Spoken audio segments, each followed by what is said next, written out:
Nag-aalinlangan akong kaya pa niyang paandarin ang makina, sabi ni Roberto Santos na may pilyong ngiti, sabay turo sa janitor na abala sa paglilinis ng marka sa gilid ng rooftop helipad. Bilang executive assistant ng CEO, madalas masiyahan si Roberto sa pang-aasar sa mga taong inaakala niyang mas mababa sa kanya. Sige na Jennifer, tanungin mo siya, nakakatawa yon. Sandaling ngumiti si Jennifer Garcia, ang makapangyarihang CEO ng Garcia Industries. Mahaba at mabigat ang araw na puno ng matitinding negosasyon, kaya't parang magandang pampalipas ang kaunting kasiyahan. Tahimik lang ang janitor, isang lalaking marahil nasa huling bahagi ng kanyang 30. Mukhang pagod ngunit nakapokus, lubos na abala sa paglilinis. Hindi niya napansin na pinagmamasdan siya. Sa tingin mo? Tugon ni Jennifer nakikisakay sa biro. Sumandig si Roberto at bumulong. Pustahan tayo ng $1,000. Hindi niya man lang alam kung ano ang Bell 420. Tumaas ang kilay ni Jennifer at lumapit. Ang boses niya ay tumagos sa hangin na umiikot sa rooftop. Ikaw! Tawag niya. Napatingin ang janitor, tila nabigla. Itinuro ni Jennifer ang makintab na helikoptero sa tabi nila. Kumikislap sa araw ang mga blades nito. Nagpustahan kami ng assistant ko, sabi niya. Magaan ang tono, ngunit may halong biro. Kung kaya mong paliparin yung helicopter, pakakasalan kita. Sandaling nakatitig lang ang janitor sa kanya, tapos sa sasakyang panghimpapawid. Walang bakas sa mukha niya. Sa likuran, marahang natawa si Roberto. Kalma lang na pinunasan ng janitor ang kanyang mga kamay, naglakad diretso kay Jennifer nang hindi nagsasalita at binuksan ang pinto ng piloto. Unti-unting nawala ang ngiti ni Jennifer. Tumingin siya kay Roberto na nagkibit balikat lang, malinaw na natatawa at umaasang isang katawa-tawang palabas ang masisilayan nila. Akala niya uupo lang ang lalaki, pipindot ng ilang switch, baka magpanggap sandali at susuko, mapapahiya. Isang kwentong pagtatawanan sa inuman pagkatapos. Pero hindi iyon ang nangyari. Hindi siya nagkamali-mali. Makinis, tiyak at nakasanayang kilos ang ipinakita niya. Umupo siya sa pilot seat na para bang doon talaga siya kabilang, nag-seatbelt gamit ang ritmo ng isang taong nakagawian na iyon ng libu-libong beses. Gumapang ang kanyang mga daliri sa control panel ng may eksaktong kumpiyansa, hindi parang nagtatantya, kundi alam kung ano ang ginagawa. Umungol ang makina. Agad na nakilala ni Jennifer ang tunog na iyon. Anong ginagawa niya? Mahina niyang tanong, may kaba sa tinig. Nagbabluff lang siya, sagot ni Roberto, pero wala na ang kayabangan sa tono. May halong alinlangan na. Imposible! Ngunit lalong lumakas ang tunog ng makina.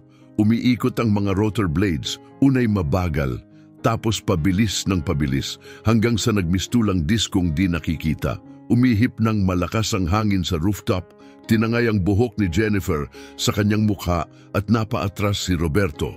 Hindi ito biro. Bago pa makapagsalita si Jennifer, bago pa niya napigilan ng lalaki, lumipad ang helicopter. Maayos, walang sablay. Tumaas ito, tuwid at walang pag-alinlangan. Lumutang ito mga 20 talampakan sa ibabaw ng rooftop. Perpektong nakabalanse sa ere. Pagkatapos, bahagyang yumuko, isang eleganteng galaw na parang pagyuko. Nakanganga si Roberto. Nakatitig si Jennifer, hindi maikonekta ang imahe ng tahimik na janitor sa isang bihasang piloto. Ang lalaking kanina lang ay naglilinis ng sahig, ngayoy lumilipad na parang eksperto. Sumilip sa syudad ang helicopter, isang kahanga-hangang arko bago bumalik sa ibabaw ng helipad. Kasing kinis ng unang pag-angat, dahan-dahan itong bumaba, halos walang tunog nang dumapo ang skid sa rooftop. Humina ang makina, bumagal ang mga blades, hanggang sa katahimikan, binuksan ng janitor ang pinto, bumaba ng walang salita at naglakad pabalik sa kanyang cleaning cart. Kinuha niya ang spray bottle at ipinagpatuloy ang paglilinis ng parehong marka na iniwan niya na parang walang nangyari. Hindi siya tumingin sa kanila, hindi siya nagsalita, para bang nabura ang nakaraang 70 segundo. Sa wakas, nakapagsalita si Jennifer, paos at nanginginig ang boses. "Sino ka?" Napansin na niya ngayon ang name tag ng lalaki, Rogelio Domingo. Tumigil ito, tiningnan siya, kalmado ang mga mata, ngunit may lalim na hindi maabot. "Ako lang ang janitor, ma'am." Mahina niyang tugon, bahagyang tumango. "Magandang gabi." At itinulak niya ang kanyang cart papunta sa pinto ng rooftop. Ang tanging narinig ay ang kiskis ng gulong. Bago pa siya mapigilan ni Jennifer, nawala na siya. Kumalabog ang mabigat na pintuan sa kanyang likuran. "Hintay!" Tawag ni Jennifer, lumapit, pero huli na. Napakurap si Roberto, tila ngayon lang natauhan. Yon ay kabaliwan," utal niya. "Sino yon? Alam mo bang marunong siyang gawin yon?" "Hindi, Roberto. Wala akong ideya," sagot ni Jennifer, gulong-gulo ang isip. Pinapatakbo niya ang isang multibilyong dolyar na kumpanya. Alam niya ang lahat tungkol sa lahat, mula board members hanggang mga chef. Hindi siya pumapayag sa mga sorpresa. At gayon paman, isang lalaking may talento ng isang top-level pilot ang tahimik na nagtatrabaho bilang janitor sa kanyang gusali. Wala siyang alam tungkol dito. Bakit siya nagtatago? Sino ba talaga siya? Nag-vibrate ang telepono niya, ibinalik siya sa kasalukuyan. Mensahe mula sa chairman ng board, "Tokyo's getting nervous. The deal is hanging by a thread. Fix it." Nanginginig ang panga ni Jennifer. Ang kasunduan sa Tatanka Corp, ang lahat para sa kanya. Iyon ang magtatakda ng pamamayani ng kumpanya sa susunod na 10 taon. Kung babagsak yon, napakalaki ng magiging epekto. At si Roberto, paulit-ulit na sinabing maayos ang lahat. Tumingin siya sa helicopter. Pagkatapos sa pintuan kung saan dumaan si Rogelio, 2 imposibleng problema ang sabay na bumagsak sa mesa ni Jennifer Garcia. Pareho pa sa iisang hapon. At sa unang pagkakataon sa maraming taon, hindi niya alam kung alin ang uunahin. Galit siyang bumalik sa kanyang makintab na opisina sa mataas na gusali. Ang humuhuning ingay ng helicopter blades ay parang nananatili pa sa kanyang pandinig. "Ibigay mo sa akin lahat ng impormasyon tungkol kay Rogelio Domingo," mariin niyang utos. Puno ng inis at matinding kuryosidad ang kanyang boses. "Gusto ko ang file niya, background check, security level, pati na rin kung paano siya umiinom ng kape, lahat." Ngayon din, si Roberto, halatang nanginginig pa, ay dali-daling pumunta sa kanyang workstation. "Sige, Jennifer." Mabilis ang tunog ng mga tiklado. Ilang saglit lang, umilaw ang malaking wall display ng opisina. Ipinapakita ang file ni Rogelio at halos walang laman. Sumali siya sa kumpanya 8 buwan na ang nakalipas. Payak ang kanyang aplikasyon. Nakalista ang isang simpleng tirahan sa isang working class na lugar. Nakasaad na nagtrabaho siya sa logistics at transportation bago maging janitor. Walang references, walang red flags, walang utang, walang kaso. Malinis na background, masyadong malinis. Sa papel, si Rogelio Domingo ay isang wala. Isang tahimik na janitor na may perpektong attendance record at walang ni isang reklamo laban sa kanya.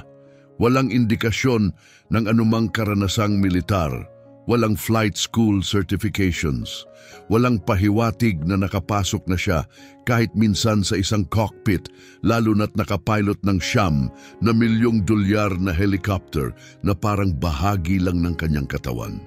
"Ito lang?" tanong ni Jennifer, mababa ngunit nakakatakot ang tono. "Ito lang ang meron tayo tungkol sa lalaking nakapagpakitang gilas ng aerial ballet gamit ang personal kong aircraft? Galing sa pinakamahusay na agency ang background check." Sagot ni Roberto, pilit na nagiging kumpiyansa. "Kung may dapat makita, nakita na nila. Baka natural lang siya. May mga walang taong basta-basta lang natututong gumawa ng zero-gravity pirouettes, 50 palapag sa ibabaw ng syudad." Putol ni Jennifer. Sinanay siya. May tinatago siya at gusto kong malaman kung ano. Huminga siya ng malalim, lumayo sa screen. Isang misteryo pa lang, sobra na. Pero may isa pa siyang problemang dapat ayusin. At habang nandyan ka, Roberto, baka gusto mong ipaliwanag kung bakit binabaha ako ng desperadong mensahe mula sa chairman tungkol sa Tokyo. Matapos mong sabihing handa ng pumirma si Tatanka, inayos ni Roberto ang kanyang kurbata, ibinalik ang formal at pulidong anyo na parang nagsuot ng maskara. Maliit lang na gusot, anya, cultural misread. Pakiramdam ni Tatangkasan ay medyo agresibo ang huli nating alok. Gumagawa na ako ng mas malambot na proposal, mas magalang ang tono. Nakipag-ugnayan na ako sa chief of staff niya. Kalma at autoridad ang lumabas sa kanyang tinig, parang kontrolado ang lahat. Pero si Jennifer, ramdam ang bigat sa sikmura. Maliit na gusot? Ulit niya. Ito ay isang 50 bilyong dolyar na deal, Roberto. Walang maliit na bagay sa ganitong antas. Ako na ang bahala, sagot niya ng banayad. Ako ang hahawak sa Japan side. Sapat na ang problema mo. Hayaan mong ako ang mag-ayos. Iyan ang dahilan kung bakit ako nandito. Matagal na tumitig si Jennifer bago tumango ng matalim. Sige, ayusin mo. Pero kapag may isa pa akong natanggap na mensahe na ganyan, ang aayusin mo na lang ay ang exit paperwork mo. Ilang oras makalipas, sa kabilang panig ng lungsod, binuksan ni Rogelio Domingo ang pinto ng kanyang maliit na apartment. Ang amoy ng sirang hangin sa pasilyo ay napalitan ng mabangong cinnamon at bagong laba. Daddy! Isang batang babae na may magulong kulot na buhok at kumikislap na mga mata ang kumaripas ng takbo papunta sa kanyang mga bisig. Binitawan ni Rogelio ang kanyang luma at pagod na backpack at sinalubong siya, binuhat ng yakap na nagpalusaw ng lahat ng bigat sa kanyang katawan. Hey, Firefly! Bulong niya sa buhok ng bata. Kumusta ang araw mo kay Mrs. Soriano? Okay lang, seryosong sagot ni Maria. Natapos na namin ang volcano ko para sa science class. Nilagyan ko ng dagdag na baking soda para mas malakas ang pagsabog. Pero amoy lumang sweater si Mrs. Soriano. Tumawa si Rogelio. Malalim at totoo, isang tunog na hindi man lang maririnig sa Garcia Industries. Huwag mong sasabihin yun sa kanya. Natapos mo ba ang homework mo? Oo, lahat. At nagpractice ako ng spelling pati yung salitang pterodactyl. Mas nagiging matalino ka na kaysa sa akin, biro niya na may ngiti, ibinaba ang bata. Sige na, maghugas ka na, gagawa ako ng paborito mong tacos. Habang masayang naglakad si Maria, tumingin si Rogelio sa paligid ng kanilang maliit, ngunit maayos na apartment. Lahat ng gamit ay second hand, ngunit malinis at pinapangalagaan. Makukulay na drawings ang nakadikit sa dingding, nagbibigay ng saya sa maputlang kulay ng gusali. Sa isang sulok ng desk, nakatayo ang isang framed photo. Isang babaeng nakangiti, kapareho ang mga mata ni Maria, nakayakap sa mas batang bersyon ni Rogelio, nakasuot ng flight suit, nakangiti ng malaki. Ito ang buhay na mahalaga sa kanya, hindi ang skyscrapers o mga executive, kundi itong maliit na santuwaryo kung saan mapapalaki niya ang anak sa katahimikan, malayo sa anino ng kanyang nakaraan. Ang nangyari sa rooftop ay isang pagkakamali, isang mapanganib, padalus-dalus na pagkilos. Dapat ay nanatili siyang invisible. Ngayon, umaasa na lang siyang hindi aabot ang gulo sa kanilang tahanan. Pero sa kaibuturan, alam niyang si Jennifer Garcia ay hindi basta-basta papayag na pakawalan ang ganitong bagay. Samantala, sa kanyang kuta ng salamin at bakal, nakatayo si Jennifer sa tabi ng bintana, nakatingin sa walang katapusang ilaw ng syudad sa ibaba.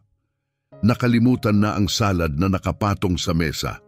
Hindi siya makaalis sa alaala ng mga kamay na yon sa controls. Kalmado, kumpiyansa, ganap. Itinayo niya ang kanyang imperyo sa pamamagitan ng pagbabasa sa mga tao, sa kanilang mga intensyon, takot at ambisyon, lahat sa isang pulong lang. Pero si Rogelio Domingo, isa siyang misteryong hindi niya mabuksan, isang silid na walang susi. Upang makasiguro, pinasuri niya kay Roberto ang kanyang regular na piloto, si Gavin. Ang ulat, bigla raw nagkasakit ang anak nito ng pneumonia at dinala sa ospital.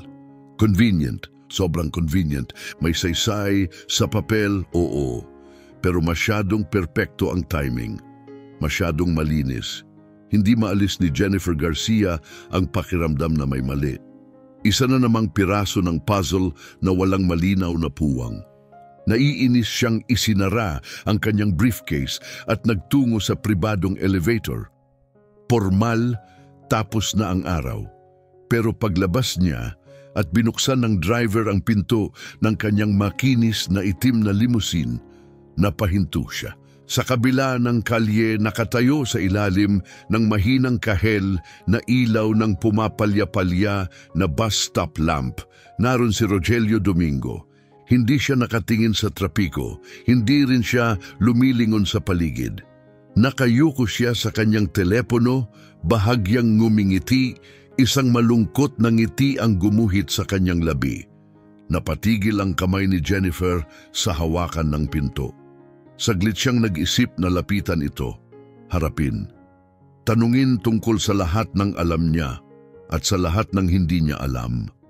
Pero pinigilan niya ang sarili. Ano ba ang masasabi niya? Bakit ka nagpapanggap na hindi ikaw? Sino ka ba talaga? At higit sa lahat, anong karapatan ba niya para magtanong? Sumipot ang bus na may kasamang huni ng preno. Ibinulsa ni Rogelio ang telepono at tahimik na sumakay, halong anyo sa pagod ng mga pasaherong umuuwi. Nakatayo si Jennifer, pinanood ang bus hanggang sa lumiko ito at nawala ang mga pulang ilaw ng buntot, sandaling nagningning bago lamunin ng dilim ng gabi. Sumakay siya sa kanyang kotse. Magmaneho ka lang, wika niya sa driver. Malamig ang boses. Wala siyang destinasyon, hindi talaga. Pero isang bagay ang malinaw, hindi makakatulong ang mga file at form.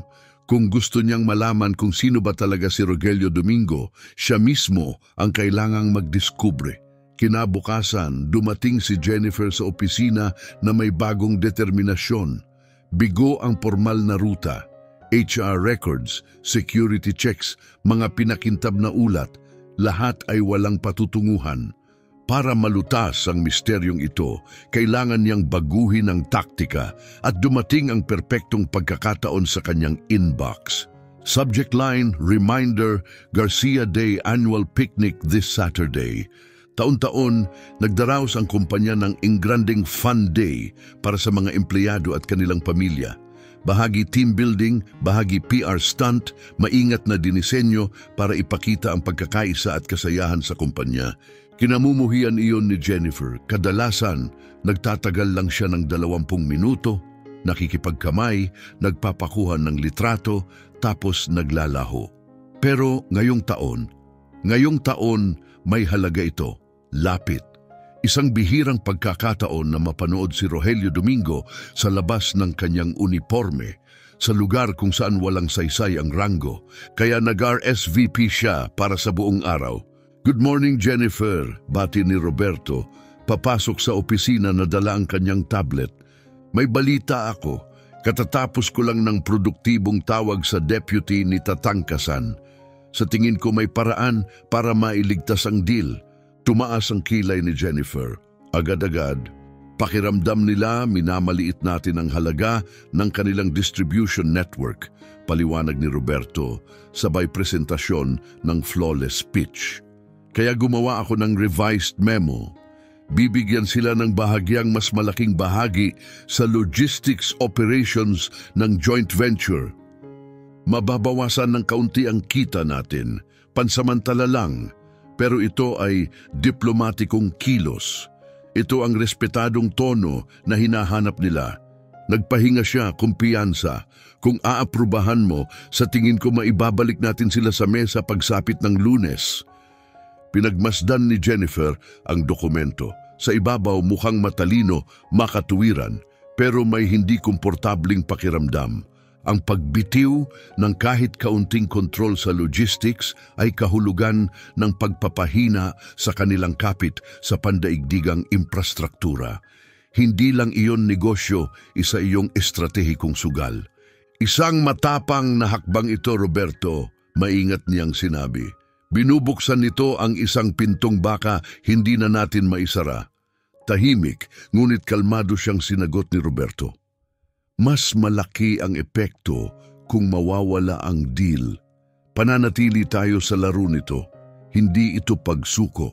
Ito'y matalinong diplomasya. Hinahabol na siya ng board, kulang ang oras. Laban sa kanyang kutob, tumango si Jennifer.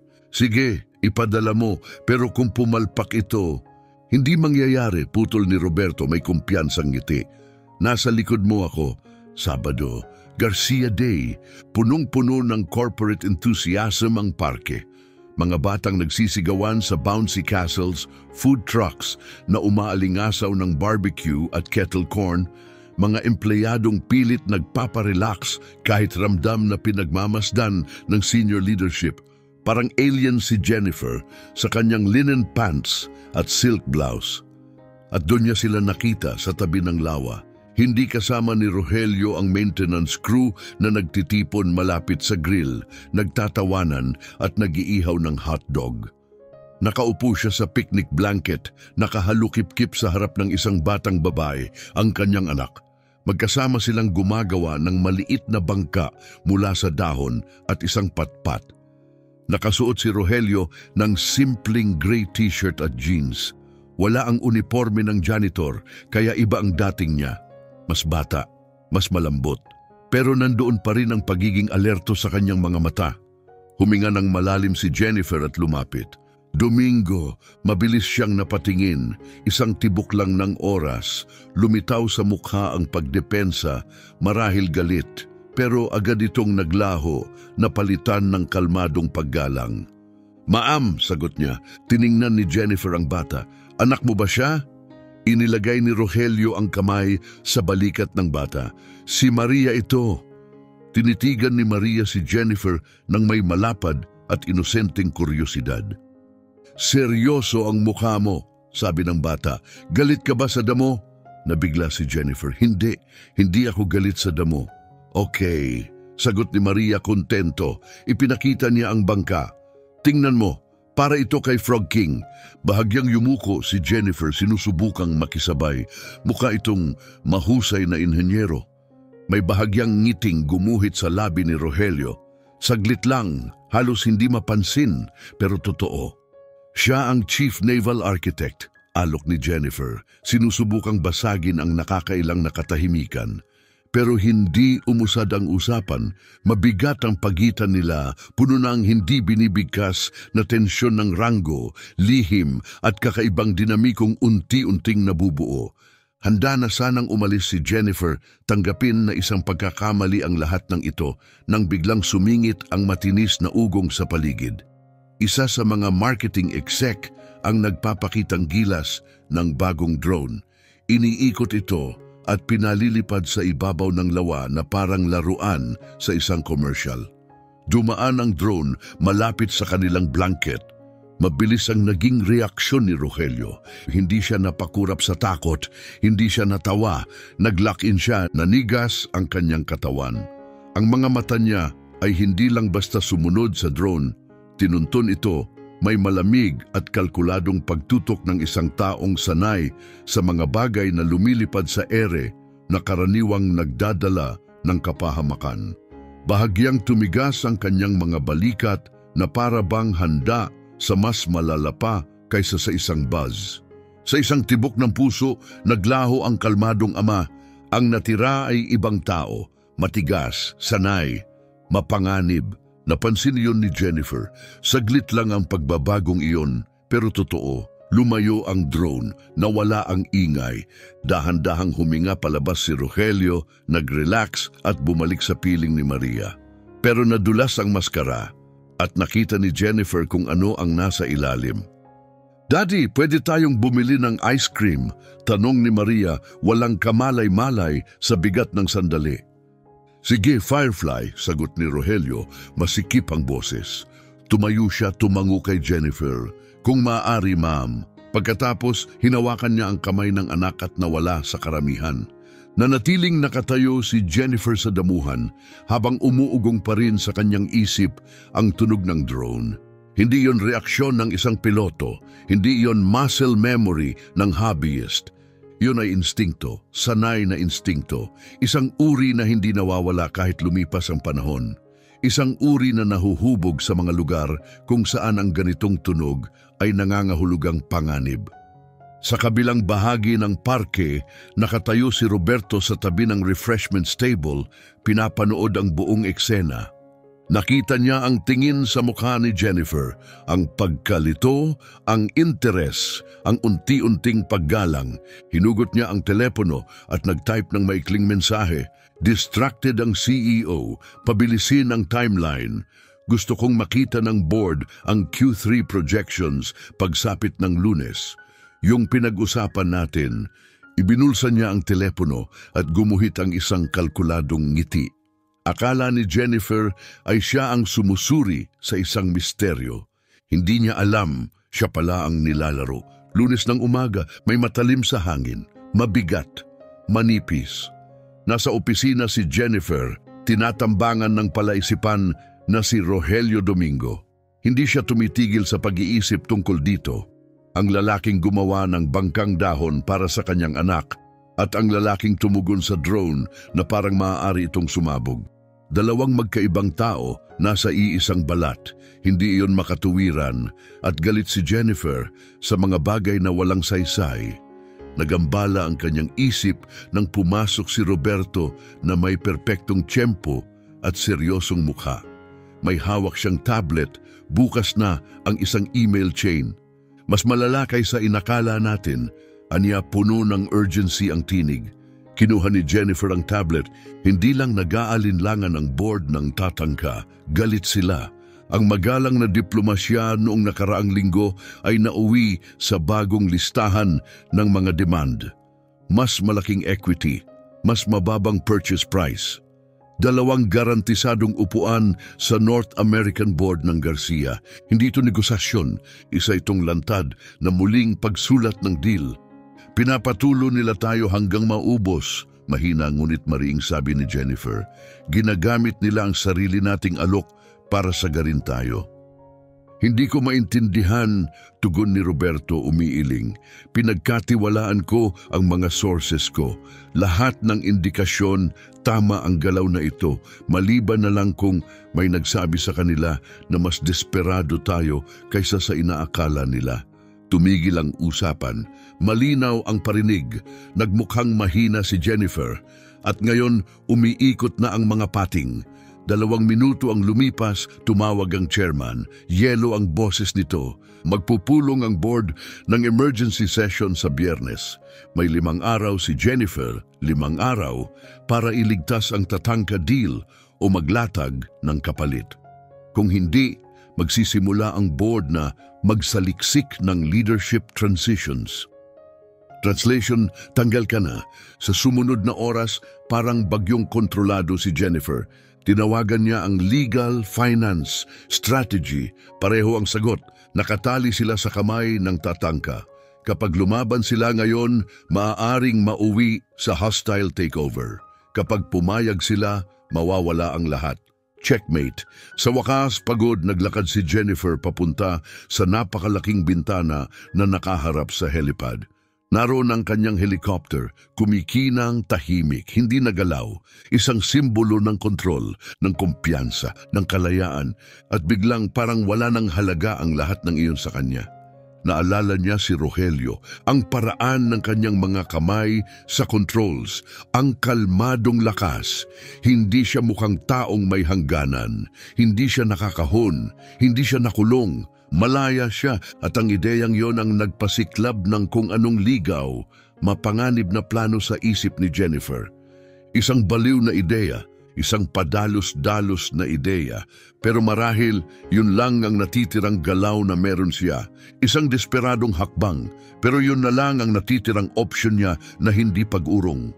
Kinagabihan, natagpuan niya ito sa ika-48 palapag, mag-isa, Pinupunasan ang salamin ng isang madilim at bakanteng conference room. Ang matalim at paulit-ulit na tunog ng squeegee ay umuugong sa katahimikan, parang metronome sa isang iniwang concert hall. Domingo, wika ni Jennifer, matatag ang boses ngunit bahagyang kumakalabog sa silid. Tumigil siya, dahan-dahan siyang lumingon, walang pagkabigla sa kanyang mga mata, isang kalmadong katahimikan lang, parang alam na niyang darating ang sandaling ito. "Ma'am," tugon niya kasing neutral ng dati, "hindi ako nandito para pag-usapan ang trabaho mo." Panimula niya, diretsahan, "Nandito ako para sa ibang trabaho mo." Walang reaksyon, kahit isang kisap. "Isa lang ang trabaho ko," sagot niya ng malamig. "Huwag mong simulan," putol ni Jennifer, nawawalan ng pasensya. "Nakita kita sa picnic, ang reaksyon mo sa drone. Hindi iyon kaba, hindi iyon kuryosidad, pagsasanay iyon." Lumapit siya ng isang hakbang, ang head of security ko, ex-military. Kahit siya, napapakurap pa rin sa biglaang malalakas na ingay. "Pero ikaw, naghanda ka para sa isang tiyak na tunog. Hindi iyon laruan para sa'yo, iyon ay banta." Tahimik pa rin siya, pero mas mabigat na ngayon ang katahimikan. Nagdesisyon si Jennifer, buong katapatan. "Bumagsak ang tatangkadil," sabi niya. "May isa na lang akong pag-asa para maisalba ito. May isang lalaki, si Jose Diaz. Dating kasamahan ng tatay ko. Isa na siyang multo, pero nakikinig pa rin sa kanya ang tatangka. Kung makakausap ko siya ng direkta, baka mabago ko ang lahat." Nakatira siya sa isang pribadong isla sa baybayin ng British Columbia. Walang airstrips, walang ferry. Helikoptero lang ang daan. At may bagyong paparating, kanselado na ang commercial air traffic. Huminto siya, huminga ng malalim. Ang regular kong piloto, si Gavin, wala pa rin. Lalong lumala ang sakit ng anak niya. Pagkatapos, marahan ngunit matatag, "Kailangan ko ng isang taong kayang lumipad sa gitna ng bagyo. Kayang lumipad ng walang rehistro. Isang taong katulad mo." Tumalikod si Rogelio, kinuha ang timba ng panglinis at nagtungo sa pinto. "Maling tao ang hinahanap mo, Anya. Janitor lang ako." "Hindi ka," sagot ni Jennifer, dumidilim ang tono. "At pareho nating alam iyon.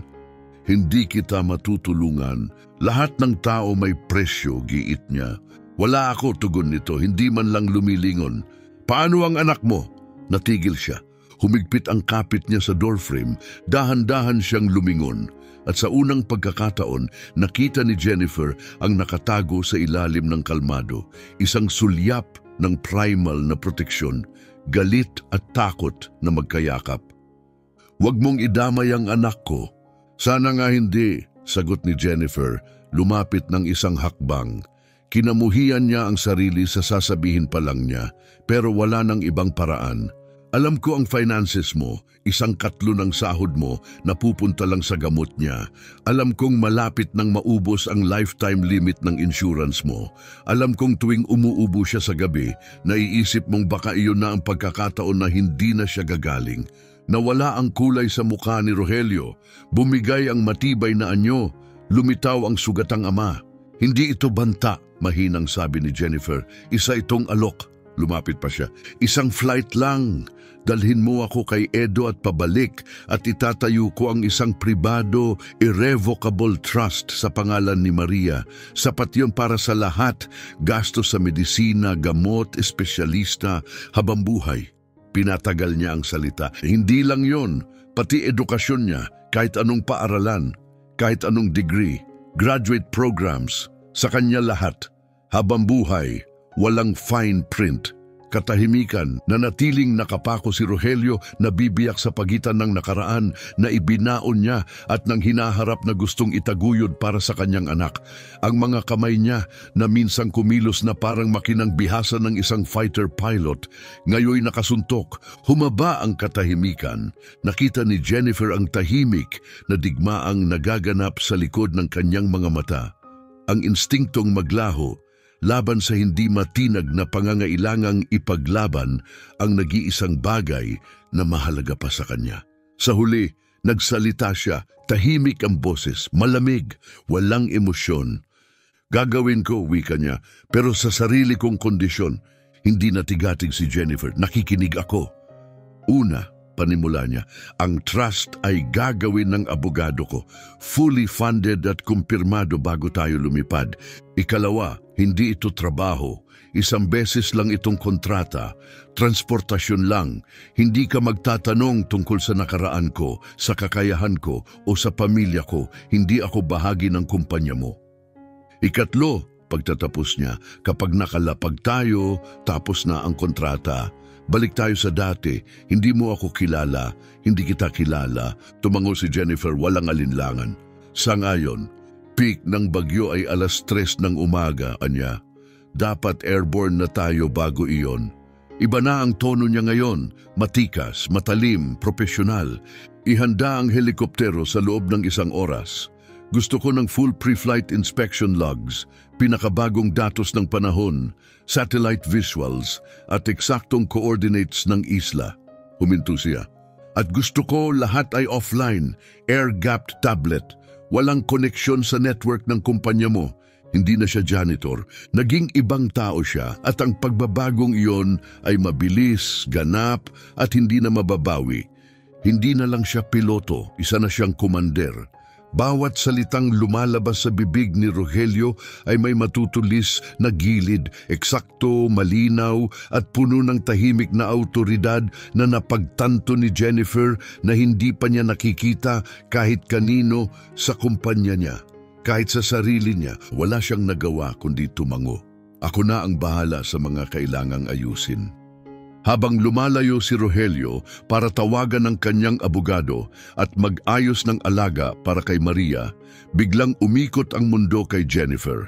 Ipinagkatiwala lang niya ang pinakamahalagang misyon ng kanyang buhay, ang kaligtasan ng kanyang kumpanya sa isang lalaking halos hindi niya kilala. Hindi man lang siya sigurado kung tunay ba ang pangalang Rogelio Domingo. Sa ibaba, napansin ni Roberto ang pagbabago, may kakaiba. Biglang nagliparan ang mga encrypted na mensahe mula sa pribadong account ni Jennifer. May tawag din na nagmula papunta sa airfield, isang agarang utos na ihanda ang helicopter para sa isang unscheduled hating-gabing lipad. Pero wala pa si Gavin, ang piloto, kaya sino ang lilipad? Papunta na sa executive garage, napadaan si Roberto sa supply room ng janitor at natigilan. Nandoon si Rogelio, pero hindi siya naglilinis, nag-i-impake siya. Isang compact tactical go bag, bawat gamit maingat na inilagay. Muscle memory, tahimik, fokusado, eksakto. Naningkit ang mga mata ni Roberto. Hindi, imposible. Ang nangyari sa rooftop, trick lang iyon, isang tsamba. Pero gumapang ang kaba sa dibdib niya. Hinugot niya ang telepono at mabilis na tumawag sa isang kakilala sa control tower. N429SD, sabi niya, binanggit ang tail number ni Jennifer. Kapag may nag-file ng flight plan, gusto kong malaman agad at ibigay mo sa akin ang pangalang nakalistang piloto. 1 oras ang lumipas sa rooftop helipad. Sinalubong ni Jennifer si Rogelio sa ilalim ng kalangitang makapal sa ulap ng bagyo. Hindi na siya naka-coveralls. Naka-dark utility cargo pants siya ngayon, isang lumang leather jacket at bota na halatang dumaan na sa combat zones. Hindi siya bumati, hindi siya nagpaliwanag, diretso siyang naglakad paikot sa helicopter, parang isang mandaragit na sinusuri ang biktima. 20 minutong tahimik, ininspeksyon niya ang aircraft, tinitingnan ang rotors, sinusuri ang fluid lines, at binubusisi ang diagnostics ng avionics. Gumalaw siya nang may ganap na katumpakan. Walang pagmamadali, walang pagpapakitang gilas, fokusado lang. Sa huli tumigil siya, tumango ng maikli, kaya nitong lumipad, iniabot ni Jennifer ang tablet. Sinuri niya ang meteorological data, storm trajectories, pressure readings, wind vectors. Nagdilim ang kanyang ekspresyon. Lalakas ito, sabi niya. Kapag nasa ere na tayo, manatili kang nakastrap at sundin mo bawat salitang sasabihin ko. Walang alinlangan, walang tanong, naiintindihan. Crystal, sagot ni Jennifer sabay bakal sa co-pilot seat. Iba ang take-off ngayon. Walang drama, walang palamuti. Puro malinis na kontrol. Umangat ang helicopter mula sa pad at agad na tumagilid sa hangin. Tinatahi ang madilim na kalangitan sa ibabaw ng nagliliwanag na syudad, patungong hilagang kanluran, papunta sa kagubatan. Lumipas ang unang oras sa katahimikan. Ang tuloy-tuloy na pintig ng rotor ang pumuno sa kabina, isang mekanikal na tibok ng puso laban sa paparating na bagyo. Sa ilalim nila naglaho ang syudad. Napalitan ng kadiliman, mga gubat, bundok at ilog na nilamon ng gabi. Saka nagsalita si Jennifer, "Bakit?" Hindi siya tiningnan ni Rogelio. Nakapako ang mga mata sa horizon. Sinisilip ang mga instrumento, inaayos ang trim. "May usapan tayo," tugon niya. "Walang tanungan." "Hindi ito tungkol sa nakaraan mo," giit niya. "Tungkol ito ngayon. Ito. Bakit ka naglilinis ng sahig kung kaya mong gawin ito?" Sandaling katahimikan, mahaba. Pagkatapos mahina parang isang kumpisal dahil ito, mababa ang boses, may bahid ng kadiliman, ang pumapatay ng tao. Hindi na siya nagdagdag pa. Hindi na kailangan. Tumingin sana si Jennifer, handang magtanong pa nang biglang bumukas ang langit. Walang babala, sumalpok sila sa pader ng marahas na panahon. Umalingaw-ngaw ang kulog. Bumagsak ang ulan sa windshield na parang likidong salamin. Biglang yumanig ang aircraft. Bumagsak ng ilang talampakan, parang nahulog sa bitag na sahig. Napahinga ng malakas si Jennifer, kumapit sa upuan. Gumuho ang propesyonal na anyo na pinilit niyang panghawakan. Mabilis na lumingon si Rogelio. Nag-iba ang kanyang mga mata. Nawala ang malamig na maskara ng sundalo. Napalitan ng kalmadong pagiging tao. "Hoy!" mariin niyang sabi, nakatitig sa mga mata niya. Ang tinig lang niya ang matatag sa cockpit na puno ng kaguluhan. "Tumingin ka sa akin," sumunod siya. "Hawak kita," anya. "Huminga ka lang. Panahon lang to, mas malala pa ang naliparan ko." At sa kanyang titig nakita ni Jennifer ang isang bagay, katiyakan. Hindi pag-asa, hindi kumpiyansa, katiyakan. Anumang ginawa ng taong ito noon, nakaligtas siya sa mas malala. Habang pumipilipit ang helicopter sa gitna ng bagyo, napagtanto ni Jennifer ang isang nakakatakot na bagay. Ipinagkatiwala niya ang kanyang buhay, ang kanyang kumpanya, ang kanyang hinaharap sa lalaking ito. At sa kung anong paraan, hindi niya iyon pinagsisihan. Isang kidlat ang kumislap sa langit. Umuugong ang mga alarm sa cockpit. Matinis, malupit, walang tigil. Muli na namang bumagsak ang helicopter. Isang marahas na yugyog na parang nalalaglag sila mula sa kalangitan. Namuti ang mga kamao ni Jennifer sa pagkakahawak sa gilid ng upuan. Sa labas ng windshield, puro itim na kaguluhan at malalakas na patak ng ulan na nililiwanagan lang ng kidlat. "Crosswinds, 80 knots," sabi ni Rogelio, matalas ngunit kontrolado ang boses. "Itinutulak tayo papunta sa ridge. Kailangan kong bumaba ng altitude. Kailangan kong makahanap ng stable air pocket ngayon." Itinulak niya ang cyclic forward. Inilulubog ang aircraft sa isang kontroladong dive. Parang nosedive papunta sa dilim. Binabayo ng ulan ng fuselage, umiiyak ang hangin. Halos walang makita si Jennifer sa bintana, pero ang mga kamay ni Rogelio ay walang tigil sa paggalaw. Bawat segundo, inaayos, tinitimbang, kinukontra, para siyang kabahagi ng makina. Binabasa ito, tinutugon ito. Dito, bulong niya nakatitig sa mga instrumento at sa bagyo. Bigla siyang tumuro sa windshield. Doon, sa ilalim ng cliff face, may siwang. "Humawak ka," sabi ni Rogelio. Biglang umikot ang helicopter sa isang masikip na banking turn. Matindi ang pagkakahilig habang binayo sila ng hangin. Napasubsob si Jennifer sa kanyang upuan. Ang mundo sa labas ay umikot ng pahalang habang iniwasan nila ang gilid ng bangin. Pagkatapos, stabilization, kumalma ang aircraft, humina ang marahas na panginginig at isa-isang tumigil ang mga alarm. Nagngangalit pa rin ang bagyo sa paligid, pero sa makitid na bulsa ng hangin na ito, nakatagpo sila ng katahimikan. Napabuntong hininga si Jennifer, doon lang niya napansin na ilang minuto na pala siyang nagpipigil ng hininga. Malakas ang tibok ng puso niya, parang pilit na gustong kumawala mula sa dibdib. Paano mo nagawa iyon?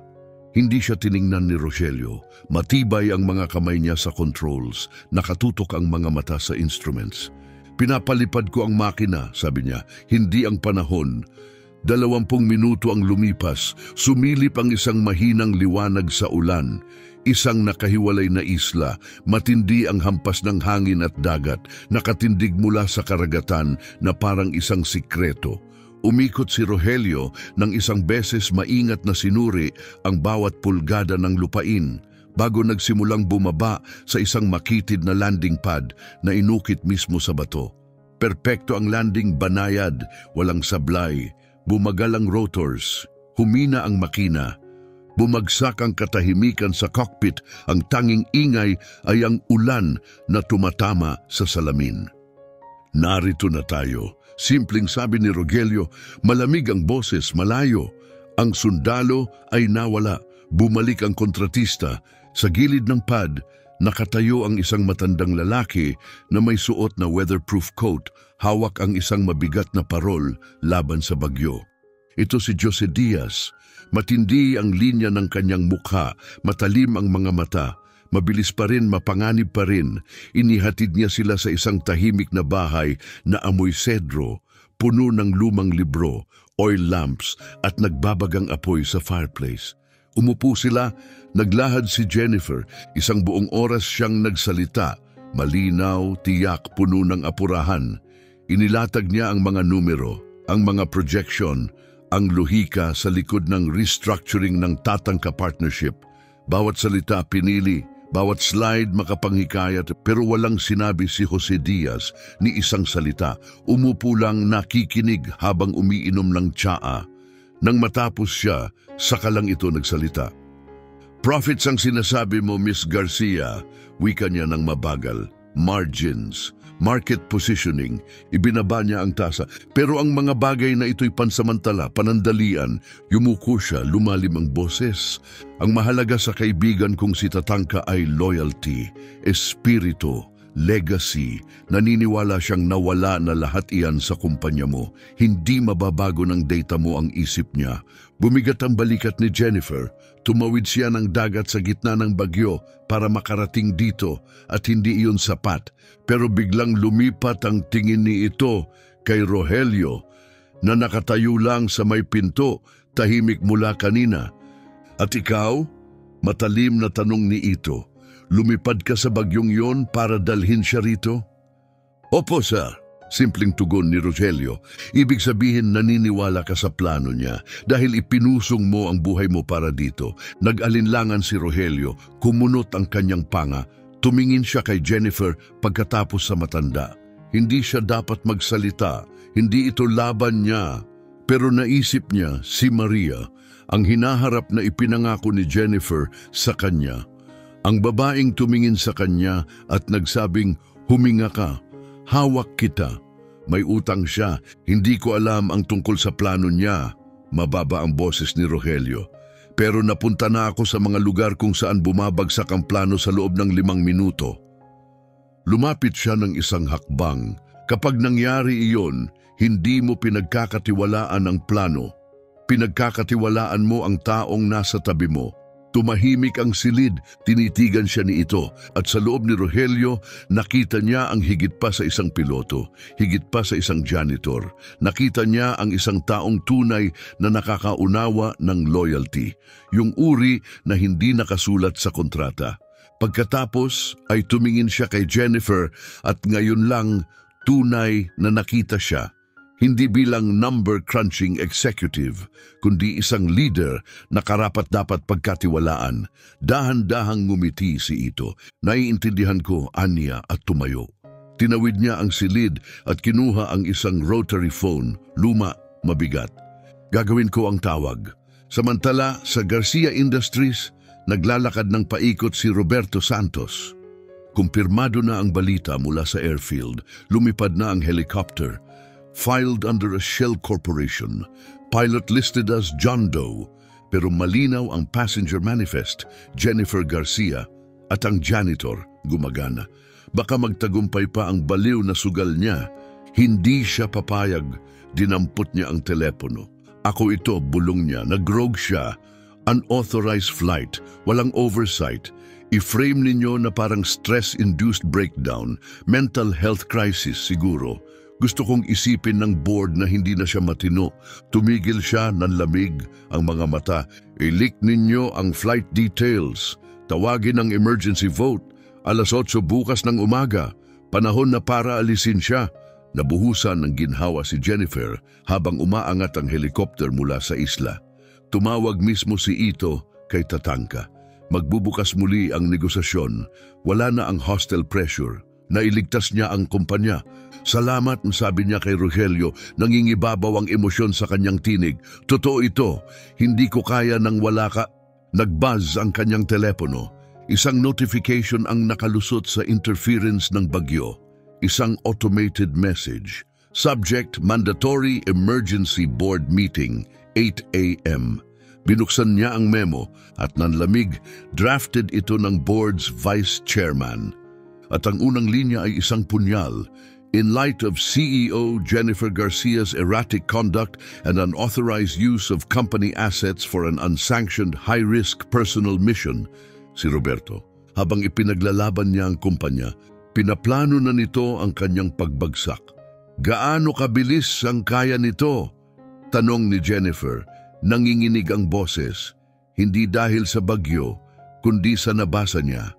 Tumingin si Rogelio sa screen niya, tapos sa fuel gauge at pagkatapos sa windshield patungo sa naglalagaslaw na buntot ng bagyo. Kumunot ang kanyang panga. Hindi sapat ang bilis, aniya ng mabigat. Hindi lang nila tinatanggal ka, dagdag pa niya, inaambush ka nila. Nanginig ang mga kamay ni Jennifer. Hindi tayo makakabalik bago mag-8:00 ng umaga. Kahit may himalang tailwind, 3 oras pa ang biyahe. Tapos na ang emergency meeting bago sila makarating. Si Roberto nakaupo na sa mesa niya. Panalo siya, mahina niyang bulong. Lumipat ang mga mata ni Rogelio mula sa kumikislap na pulang alert sa tablet niya, patungo sa navigation screen. Ang bagyong halos hindi nila malampasan ay umiikot pa rin sa likuran nila. Isang nagwawalang masa ng pula at dilaw sa radar. Pero sa timog na gilid nito, may nakita siyang iba, isang makitid na lagusan. Hindi matatag, mapanganib. Isang low-altitude jet stream na nakasakay sa gilid ng bagyo. Para itong missile sa loob ng wind tunnel, magulo, hindi mahuhulaan, pero mabilis. Napakabilis. May isang paraan, sabi niya ng dahan-dahan, pero hindi mo magugustuhan. Tumingin si Jennifer sa radar tapos sa kanya. Ang mukha niya matatag na puno ng determinasyon. Hindi ko kailangang magustuhan, aniya. Kailangan ko lang mabuhay. Mabilis na tumango si Rogelio at pinaikot ng matindi ang helicopter, pabalik sa kaguluhan. Nanginig ng marahas ang aircraft nang muling pumasok sa orbit ng bagyo. Pero hindi na ito nilalabanan ni Rogelio. Ginagamit niya ito. Tinutuhog ang marahas na alon ng hangin gamit ang surgical na control. Hindi na sila tumatakbo palayo sa bagyo. Sinasakyan na nila ito. Plano niya ito, bulong ni Jennifer. Halos hindi marinig sa ugong ng makina. Lahat ng ito. Anong ibig mong sabihin? Tanong ni Rogelio, nakapako ang mga mata sa windscreen. Ang maling intel sa Tatanka deal, ang pagkakasakit ng anak ni Gavin, lahat ng ito. Si Roberto. Tahimik lang si Rogelio naghihintay. Ang trabaho ko, sabi ni Jennifer, may mapait at pagod na tawa. Itinayo ng ama ko ang kumpanyang ito gamit ang pawis at matinding determinasyon. Nang mamatay siya, iniwan ako ng board bilang anyo lang. Ang anak ang pangalan. 10 taon akong nagpakita na hindi lang ako anino niya. At si Roberto, tanong ni Rogelio, siya ang una kong hinire, sagot niya, tulala. Matalino, malupit, akala ko tapat. Pero matagal na pala niya akong pinaglalaruan. Dahan-dahan niya akong sinisira. Naghintay ng tamang oras para ipinta akong hindi matatag, para siya ang lumitaw bilang kalmadong tinig ng rason. Bumagsak ang kanyang balikat. Baka tama siya, sabi niya. Lumipad ako sa gitna ng bagyo, kasama ang isang lalaking halos hindi ko kilala, hinahabol ang multo para iligtas ang isang deal na siya rin ang sumabotahe. Iyon ay erratic. Hindi agad sumagot si Rogelio. Pagkatapos mahina, hindi erratic ang lumaban para sa bagay na mahalaga sa'yo. Parang mas malakas ang dating ng mga salita kaysa sa inaasahan niya. Tumingin siya sa kanya. Yun ba ang dahilan kung bakit ka umalis? Tanong niya. Dahil sobra ang malasakit mo? Tahimik siya ng matagal, puno ng mekanikal na ritmo ng paglipad ang cockpit hanggang sa wakas nagsalita siya. Ang asawa kong si Sarah, sabi niya, Air Force siya, para rescue. Katulad ko, nagkakilala kami sa isang training op. Mas mabilis siya kaysa akin, mas matalino, mas matapang. Magkasama kaming lumipad, lumaban, nagmahal. Huminto siya, huminga ng malalim.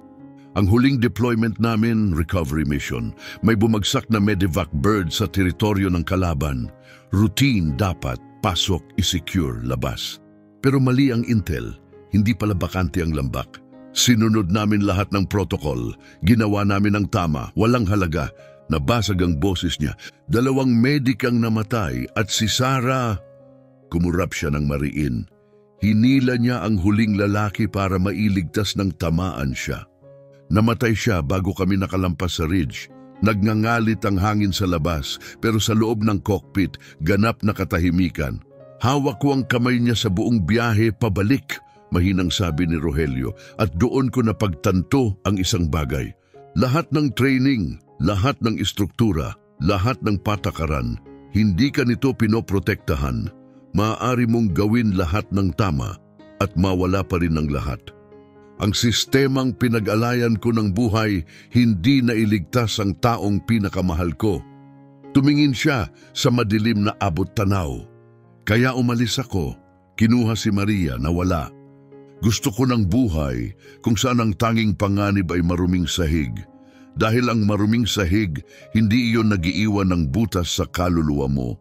Namuo ang luha sa mga mata ni Jennifer, hindi para sa sarili, hindi para sa kumpanya, para sa kanya, sa sakit na nakaukit sa bawat salitang binitiwan niya, para sa taong nasa ilalim ng uniforme at para sa taong nasa ilalim pa noon. Bago pa siya makapagsalita, mahina pang nag-buzz ang kanyang tablet. Isang mensahe ang nakalusot sa bagyo. Isa ito sa mga board member, sabi niya puno ng kaba. Isa sa matatandang kaalyado ng tatay ko. Humihingi siya ng ebidensya, patunay ng sabotahe ni Roberto. Pero hindi ako makakonekta sa server, dagdag niya, lumalakas ang panik. Pinapatay ng bagyo ang signal. Mabilis na bumalik ang focus ni Rogelio sa pilot mode. Ianggulo mo ang tablet sa satellite na yon, sabi niya. Itinuro ang mababang orbit sa labas ng windshield. Halos hindi naabot, pero kung swertehin tayo, makaka-bounce tayo ng signal. Umikot si Jennifer sa upuan, iniangat ang tablet sa direksyong tinukoy niya. Nagpumilit ang device kumonekta. Naglo-load ang mga file ng pira-piraso. Karamihan nag-timeout, pero may isang folder na agad napansin ni Rogelio. K-Archive ENCR. Ano yan? Tanong niya, lumapit. Kumunot ang noo ni Jennifer. Encrypted archive ni Roberto. Sinabi niya dati para sa sensitive project backups. Redundant storage. Naningkit ang mga mata ni Rogelio. Hindi iyan standard naming convention. A triple layer AES encryption para lang sa backup files? Lalo siyang lumapit. At saka, yang port, hindi yan company protocol. Ghost port yan. Hindi yan backup folder, sabi ni Rogelio nakatitig sa screen. Isa yung dead drop. Itinuro niya ang naka-encrypt na directory na hirap pang mag-load. Nakatago ito sa ghost port, lampas lang sa abot ng security scans ng network mo. Invisible sa mga admin, pero konektado pa rin sa sistema. Nakatitig lang si Jennifer. Ibig mong sabihin, nagpapatakbo siya ng shadow operation sa loob ng infrastruktura ko mismo. Tumango si Rogelio, mabigat ang mukha. Eksakto, gumawa siya ng backdoor. Nahanap na natin ang armas. Ang kailangan na lang ang bala.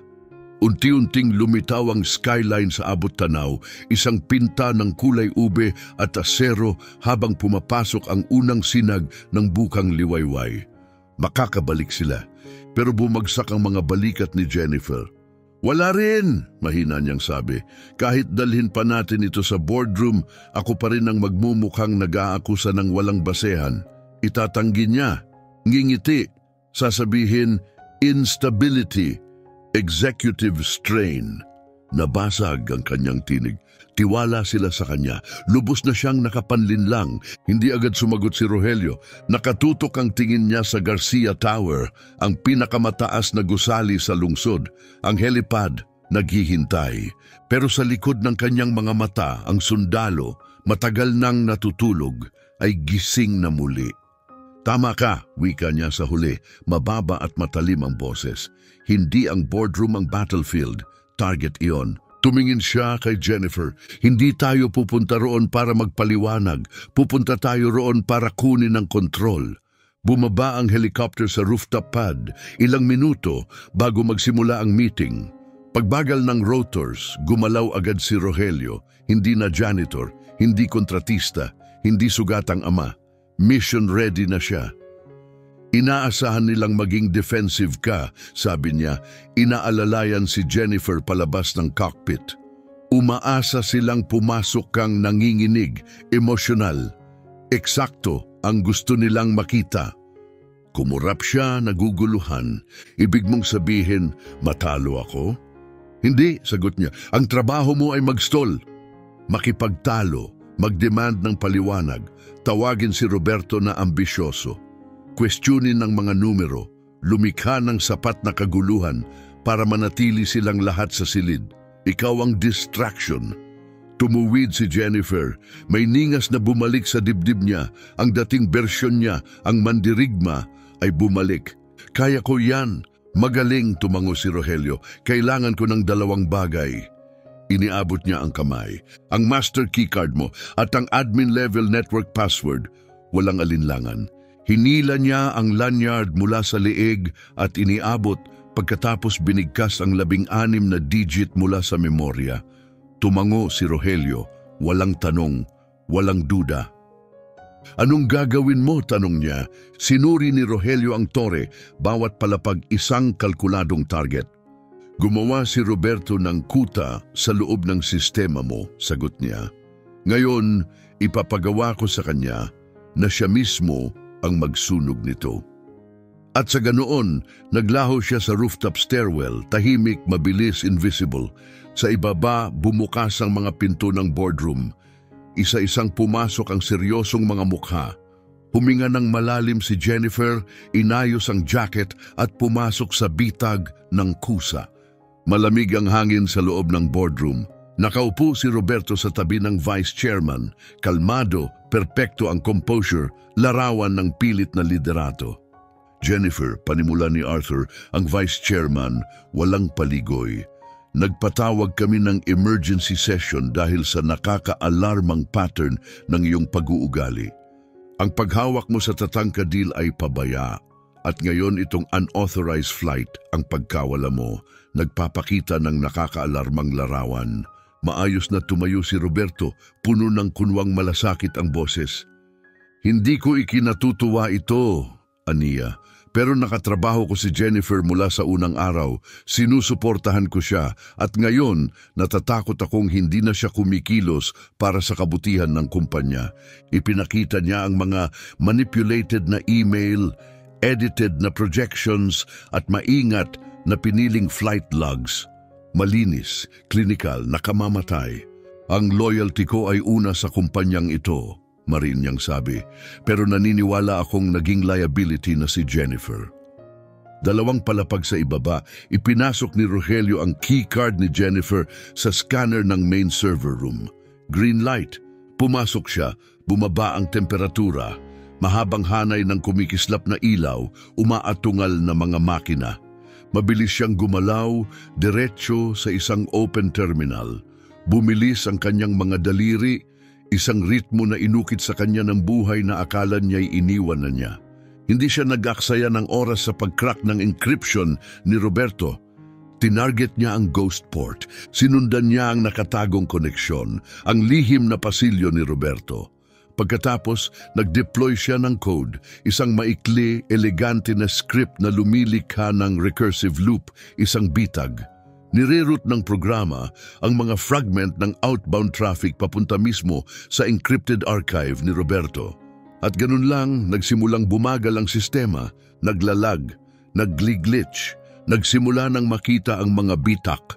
Ilang minuto lang nagsimulang mag-stutter at mag-freeze ang buong digital infrastructure ng kumpanya. Sa bawat screen, iisa ang tinutukoy ng diagnostics, isang naka-encrypt, nakatagong folder. Unti-unting gumuho ang sistema at lahat ng palatandaan patungo roon. Sa boardroom, nasa kalagitnaan ng pagsasalita si Jennifer nang biglang mag-glitch ng marahas ang malaking presentation screen sa likuran niya at naging pula. Isang alert box ang sumabog sa harap, nakasulat sa malalaking kumikislap na letra, "Critical System Failure, Network Integrity Compromised." Kasabay, tumunog ang bawat laptop, tablet at device sa silid na may parehong error. "Anong nangyayari dito?" Sigaw ni Arthur biglang tumayo. Nakatitig si Roberto sa alert. Nabali ang kanyang pinraktis na kalmadong anyo. Isang pangalawang mensahe ang lumitaw, isang diagnostic trace. Source of instability, a partition K archive, ENCR. Napatigil si Roberto, tumigil ang kanyang tibok ng puso. Hindi. Yun ang archive niya, ang kanyang pribado, off-grid folder, dapat invisible, dapat unreachable. Pinrotektahan niya iyon ng lahat ng encryption trick na alam niya, pero nandoon, nakalantad. Paano nila nahanap? Paano nila nalaman? Sumiklab ang panik sa dibdib niya. Kapag may nag-run ng diagnostic sa drive na iyon, makikita nila ang lahat. Ang mga nakaw na dokumento, ang leaked Tatanka communications, ang digital fingerprints ng kanyang pagtataksil. "Asako na ang bahala rito," pautal niyang sabi, nagmamadaling kumilos. "Siguro corrupted server node. Ia-isolate ko sa terminal ko at bago pa may makapigil, tumakbo siya palabas ng silid. Dalawang palapag sa ibaba, nakatayo si Rogelio sa tabi ng kumikislap na monitor. Ang malamig na ugong ng mga makina ay parang tambol ng digmaan. Pinanood niya ang paglitaw ng login ni Roberto, real time. Bawat keystroke, bawat desperadong command, sinusubukan ni Roberto na burahin ang kanyang bakas. Pinapayagan ni Rogelio, hinayaan niyang magpatuloy ang purge. Pero habang tumatakbo iyon, pinagana niya ang sariling program, isang sniffer script na nakahanda na. Hinuli nito ang bawat byte ng data na dumaan mula sa terminal ni Roberto, bawat linya ng code, bawat login credential, bawat command, at higit sa lahat ang timestamp. Nag-delete si Roberto ng classified company files sa gitna ng aktibong system crisis. Patunay ng hindi autorisadong imbakan ng data, patunay ng corporate espionage. At ngayon, patunay ng sinadyang pagkawasak, nag-stabilize ang sistema, nawala ang mga network alert at nailigtas ni Rogelio ang lahat sa isang secured, tamper-proof drive. Sa boardroom, bumalik si Roberto ilang sandali lang, pinunasan ang noo gamit ang panyo at bumalik sa upuan na may pilit ng ngiti. "Patawad sa abala," maayos niyang sabi. "Isang lumang data packet lang mula sa retired server, nag-trigger ng feedback loop. Na-purge ko na ang pinagmulan." Binigyan niya si Jennifer ng mapanghamong sulyap. "Stable na ang lahat. Kagaya ng sinasabi ko, kailangan ng kumpanyang ito ng stability. Isang leader na hindi bumibigay sa gitna ng krisis." Dahan-dahang tumango si Arthur. "Salamat, Roberto. Kung wala ng karagdagang usapan, panahon na siguro para bumoto." Itinaas na niya ang kamay upang tawagin ang mosyon nang bumukas ang dobling pinto. Lahat ay napatingin. Pumasok si Rogelio Domingo, walang uniforme, walang titulo. Isang lumang leather jacket lang at isang tahimik, hindi matinag na presensya. Dumiretso siya sa gitna ng boardroom. Lumakad sa pagitan ng mga nagulat na executives at tahimik na directors. Nakapako ang mga mata kay Roberto. Namuti ang mukha ni Roberto. Hindi, mahina niyang bulong. Dumating si Rogelio sa dulo ng mesa at mahinahong inilapag ang tablet sa harap ni Arthur. Ang corrupted data packet, aniya matatag ang boses, may pangalan. Tinap niya ang screen at nagsimulang tumugtog ang katotohanan. Nabuhay ang malaking monitor. Wala na ang mga pinalabas na projection ni Roberto at staged reports. Sa halip patunay, tahimik na nanood ang board, hindi makapaniwala. Una, login credentials ni Roberto nahuli ng real time. Pangalawa, ang eksaktong timestamp ng purge tugma sa oras ng paglabas niya ng silid. At sa huli, ang mismong purge command, isang sinadyang hindi na maibabalik na pagbura ng unauthorized encrypted company data ginawa sa gitna ng krisis. Lumapit si Jennifer, matatag, malamig ang boses. Gaya ng nakikita ninyo, sabi niya, habang nakaupo ang board na ito, inaccess ni Ginoong Santos ang isang lihim, hindi autorisadong archive sa ating internal network at personal na binura ito. Nagpahinga siya ng ilang segundo, hinayaan ang katahimikan. At ang archive na iyon ay naglalaman ng kanyang lihim na komunikasyon sa Tatanka Corporation, isang kumpletong tala ng kanyang pagtataksil. Namuti ang mukha ni Roberto, nabiyak ang kanyang kumpiyansa. Kasinungalingan, sigaw niya. Nanginginig ang boses. Isa siyang hacker. Dinala niya ang hacker na ito para ipahamak ako. Itinuro niya si Rogelio, desperado. Wala nga siyang karapatan dito. Pero walang gumalaw, walang nagsalita. Nakatitig lang ang lahat ng board members sa screen, sa ebidensya. Hindi ito haka-haka, hindi ito akusasyon. Ito ay patunay.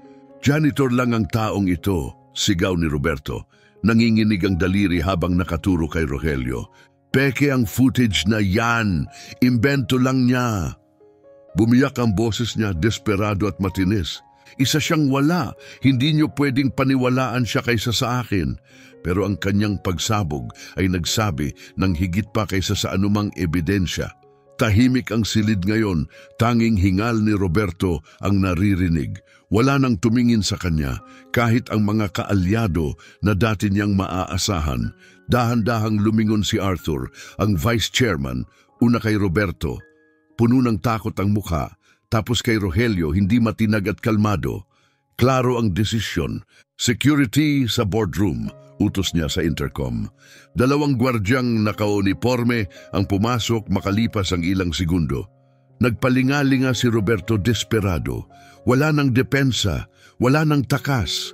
Tanging mabigat na katotohanan na ang lahat ng itinayo niya sa panlilinlang ay gumuho na.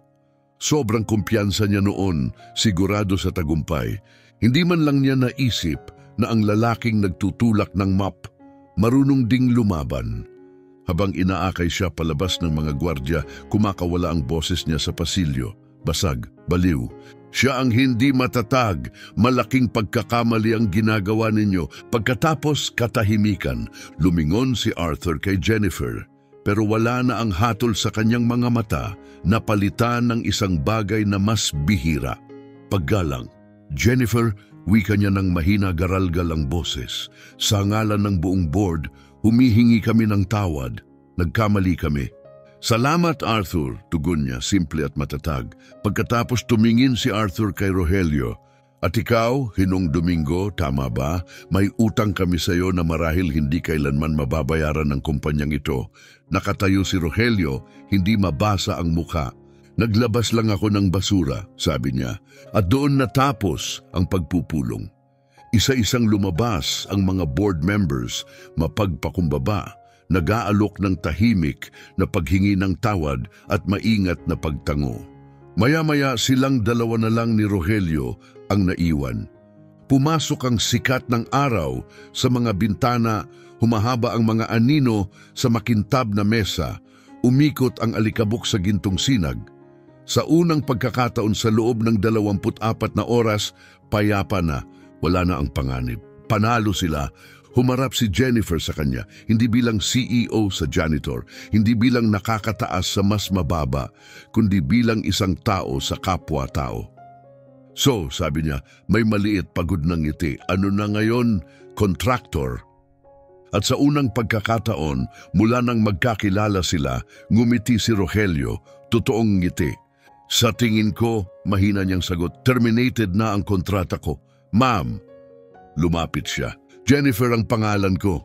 Nagtagpo ang kanilang mga mata. Rogelio, wala na ang mga harang, mga titulo, papel, inaasahan.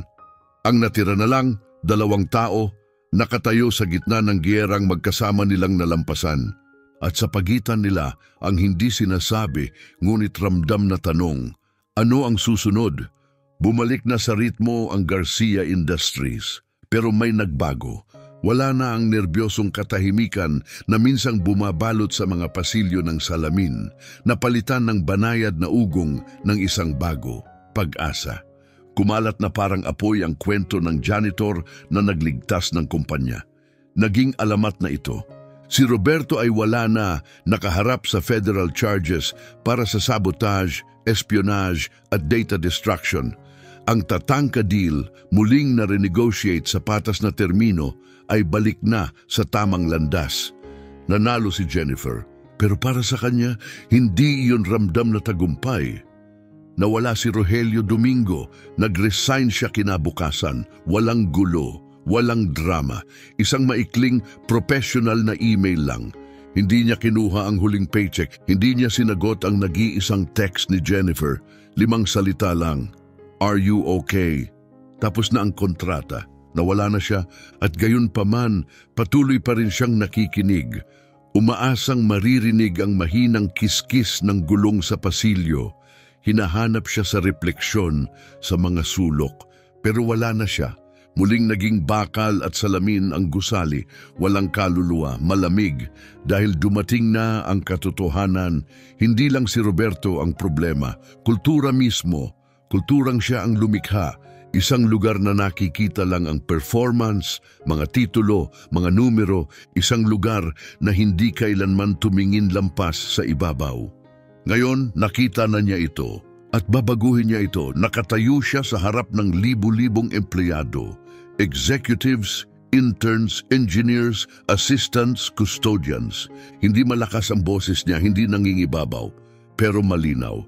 Sa maraming taon, sabi niya, sinukat ko ang ating tagumpay sa mga numero sa screen, stock prices, market share, quarterly returns. Mali ako, nagpahinga siya. Pinahaba ang katahimikan. Hindi valuation ng kumpanya. Kayo, isinalaysay niya ang kwento, hindi ng pagtataksil, kundi ng katapatan, tungkol sa tahimik na lalaking hindi pinansin ng lahat. Ang lalaking nagligtas sa kanila. Ilan pa sa inyo ang narito? Tanong niya, sinusuri ang karamihan. Ilang artists, engineers, teachers, pilots, poets? Narito kayo at hindi namin kailanman naisip na itanong. Matatapos na iyon ngayon. Inanunsyo niya ang paglulunsad ng bagong inisyatiba, the Department of Human Potential. Misyon nito, tuklasin ang mga nakatagong talento ng bawat empleyado. Pondohan ang kanilang paglago. Iangat sila mula sa unseen tungo sa unstoppable. Wala nang magiging invisible sa Garcia at iisa lang ang taong gusto niyang mamuno nito. Natagpuan niya ito sa isang tahimik na Sabado ng umaga. Sa isang maliit na parke, ilang block mula sa apartment nito, nakaupo si Rogelio sa sandbox kasama ang kanyang anak na si Maria. Maingat na tinutulungan siyang buuin ang mga tore ng isang magarang sandcastle. Hindi agad nila siya napansin. Pero nang tumingin si Rogelio at makita siya, hindi siya nagsalita, hindi na kailangan. Lumapit si Jennifer, lumulubog ang takong sa buhangin. Iniisip ko, wika niya, itong department na ginawa ko, kailangan nito ng isang taong marunong tumingin sa tao gaya mo. Tumaas ang kilay ni Rogelio. Mukhang malaking trabaho, ngumiti siya. Oo, Tumingin siya sa kastilyo ni Maria. Maganda, hindi perpekto, pero buo dahil sa pag-aalaga. Pero natutunan ko, mahalaga ang pundasyon. Tumingin si Rogelio sa kanyang anak. Pagkatapos bumalik ang tingin kay Jennifer. At sa wakas, tumango siya. Tumingala siya nang lumapit ang babae. Ang kanyang ekspresyon ay maingat, malayo. Miss Garcia, anya ng malamig. Jennifer, marahan niyang itinama. Mahirap kang hanapin, Rogelio. Hindi ko sinusubukang matagpuan. Alam ko, sagot niya, pero kailangan ko ang tulong mo. Isinalaysay niya ang lahat tungkol sa bagong departamento, sa kanyang bagong pananaw. Isang kumpanya na sa wakas ay nakikita ang mga tao, na itinataas sila, na ipinagdiriwang sila, at hiniling niya na pamunuan ito. Dahan-dahan siyang tumayo, pinapagpag ang buhangin sa kanyang maong habang umiiling na. Hindi ako pinuno, Jennifer. Hindi ako pamunuan. Ako'y wala lang. Hindi ka wala. Aniya, matatag at matindi ang tinig. Ikaw ang taong nagligtas sa kumpanyang ito. Ikaw ang taong nakakakita sa mga tao na hindi napapansin ng iba. Sabi mo, ang dati mong misyon ay nagdulot ng pagkamatay ng iba. Inaalok ko sa iyo ang bago, isang misyon na nagbibigay buhay.